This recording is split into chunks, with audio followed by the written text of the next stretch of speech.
Stock में मैं बात करने वाला हूँ इन्वेंचर ग्रोथ एंड सिक्योरिटी स्टॉक के बारे में। देखा जाए तो ये स्टॉक कमोडिटी ब्रोकरेज या फिर स्टॉक मार्केट ब्रोकरेज सेक्टर से बिलोंग करता है। देखो स्टॉक में मैं यहाँ पे आपको दो और तीन चीजें ऐसी बताने वाला हूँ जो आपको थोड़ा सा चौंका देगी। सबसे पहले स्टॉक के रिटर्न के बारे में, भाई कितने कितने टाइम पीरियड की होल्डिंग करने पे आखिर आपको स्टॉक से कितना प्रॉफिट या फिर लॉस देखने को मिलने वाला है।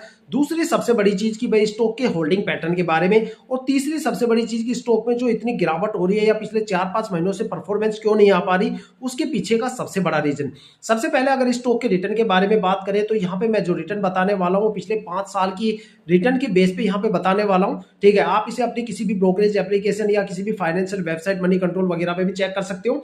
अगर इसके पैटर्न के हिसाब से बताया जाए तो देखो इंडियन स्टॉक मार्केट में कुछ स्टॉक ऐसे होते हैं जो शॉर्ट टर्म में भर भर के रिटर्न देते हैं, कुछ स्टॉक ऐसे होते हैं जो लॉन्ग टर्म में भर भर के रिटर्न देते हैं, और कुछ स्टॉक ऐसे होते हैं जो शॉर्ट टर्म और लॉन्ग टर्म दोनों में रिटर्न देते हैं। लेकिन कुछ स्टॉक ऐसे भी होते हैं जो ना शॉर्ट टर्म में रिटर्न देते हैं ना ही लॉन्ग टर्म में रिटर्न देते हैं, और लॉन्ग टर्म में भी अगर वो देते हैं तो फंसा फंसा के आपको रिटर्न देते हैं। ऐसा ही ये कुछ स्टॉक ऐसा ही है।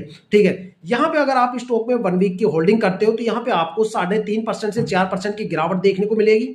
1 मंथ में 3% का एक माइनर सा रिटर्न देखने को मिलेगा, जो कि एक एग्जिट पॉइंट आप बोल सकते हो। 3 महीने की होल्डिंग पे 10.5% की गिरावट देखने को मिलेगी। 6 मंथ की होल्डिंग में 21% की गिरावट देखने को मिलेगी। 9 मंथ की होल्डिंग पे 6.5% की गिरावट देखने को मिलेगी। अगर आप स्टॉक को लॉन्ग टर्म में 1 ईयर के लिए होल्ड करते हो तो 18.5% की गिरावट और लॉस आपको देखने को मिलेगा।